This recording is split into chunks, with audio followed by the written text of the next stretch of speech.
अत्यंत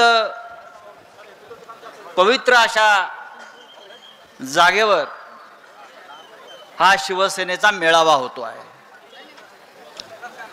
आणि त्या मेळाव्यासाठी आपले पक्षप्रमुख उद्धवजी ठाकरे येथे उपस्थित आहेत। मगाशी आपण पाहिलं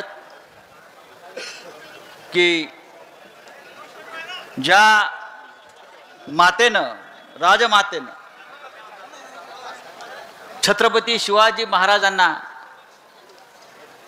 महाराष्ट्राच्या ओटीत टाकलं, त्या जिजाऊ मासाहेबांच्या जन्मस्थानी आपण जाऊन त्यांचं दर्शन घेतलं।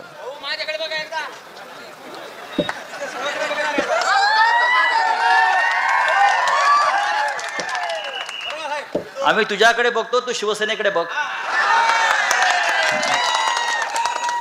अत्यंत ही पवित्र अशी जागा आहे। हा राजवाडा नाही, हा राजवाडा नाही, हे महाराष्ट्राचं या हिंदुत्वाचं या हिंदवी स्वराज्याचं तीर्थक्षेत्र आहे आणि या तीर्थक्षेत्री गद्दारीची बीज कधी रुजणार नाहीत। इथे गद्दार गाडले जातील, इथे बेईमानांना थारा नाही, अशा प्रकारची ही पवित्र माती आणि पवित्र भूमी आहे। छत्रपती शिवराय हे या महाराष्ट्राचे छत्रपती हिंदवी स्वराज्य संस्थापक होण्याआधी बाल शिवाजींची पावलं या भूमीवर उमटलेली आहेत। छत्रपती शिवाजी राजांना घडवलं कोणी? श्रेय अनेक जण घेतात, पण त्यांना घडवणारी राजमाता जिजाऊ माता होती, हे अख्ख्या देशानं आणि जगानं मान्य केलेलं आहे। आणि अशा या पवित्र मातेच्या जन्मभूमीवर आपण सगळ्यांनी कायम शिवसेनेचा भगवा झेंडा, स्वाभिमानाचा भगवा झेंडा जो छत्रपती शिवाजी महाराजांच्या नावानं आपण फडकत ठेवला, त्या भगव्या झेंड्याला कलंक लावण्याचं काम इथल्या काही लोकांनी केलं। त्याच्यामुळे मला खात्री आहे की आपण सगळे एका निर्धारानं, ज्याने या मातीला कलंक लावला शिवरायांच्या, त्यांना ह्याच मातीत गाडल्याशिवाय राहणार नाही। मला आठवतंय की हे मातृतीर्थ सिंदखेड राजाच्या विकासासाठी मुख्यमंत्री असताना माननीय उद्धव ठाकरे साहेबांनी विशेष प्रयत्न केले होते आणि त्याच मातृतीर्थावरती आपण आज जमलेलो आहोत। या राज्याचं महत्त्व असं आहे, या मातीचं महत्त्व असं आहे, महाराष्ट्र यासाठी मोठा आहे की या मातीमध्ये छत्रपती शिवाजी महाराज जन्माला आले, म्हणून या महाराष्ट्राला इतिहास आहे। आणि जे महाराष्ट्रावर आज चाल करून येत आहेत ते गुजरातचे राज्यकर्ते मोदी असतील किंवा शहा असतील।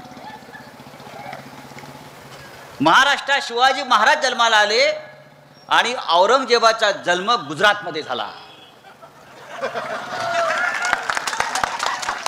गुजरातमध्ये जिथे मोदी जन्माला आले त्याच्या बाजूला दाहोद नावाचं गाव आहे, तेथे औरंगजेब जन्माला आला आणि म्हणून ही औरंगजेबी वृत्ती गुजरात आणि दिल्लीतून या महाराष्ट्रावर चाल करून येते आहे आणि शिवसेनेच्या विरोधामध्ये, आमच्या स्वाभिमानाच्या विरोधामध्ये।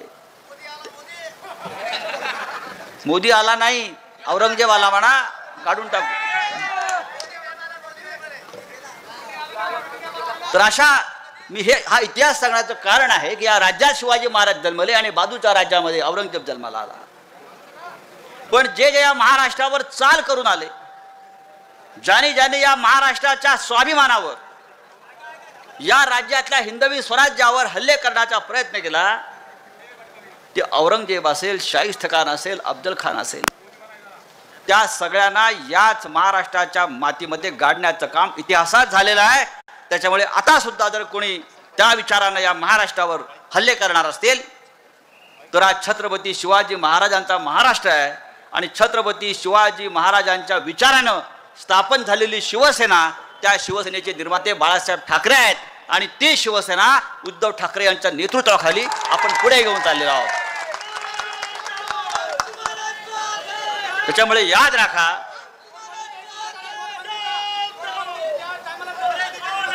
राखा, महाराष्ट्रावर चाल करून येण्याचा प्रयत्न करू नका. हा महाराष्ट्र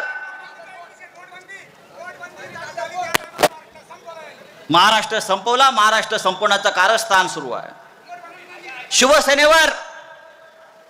शिवसेनेवर हल्ला केला, शिवसेनेचे 2 तुकडे केले. ते यासाठी केले कारण त्यांना या महाराष्ट्रामध्ये स्वाभिमानी मराठी माणसाला संपवायचा आहे. हा महाराष्ट्र विकायचा आहे, मुंबई विकायची आहे, उद्योगपतींच्या घशात घालायची आहे.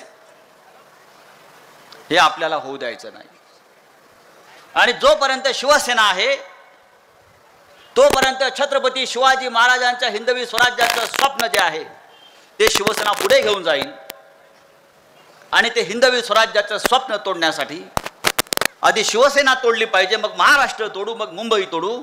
अशा प्रकारचं कारस्थान या दिल्ली आणि गुजरातच्या लोकांनी केलंय. आणि आपल्याला त्याला आले किती, गेले किती, संपले भरारा, पण उद्धव ठाकरे तुमच्या नावाचा अजूनही दरारा. म्हणून हे सगळे आपल्या विरुद्ध उभे ठाकले आहेत. पण आपण लढत राहू, संघर्ष करू आणि या महाराष्ट्रातली बेमानी कायमची गाडू. जय हिंद, जय महाराष्ट्र. चला.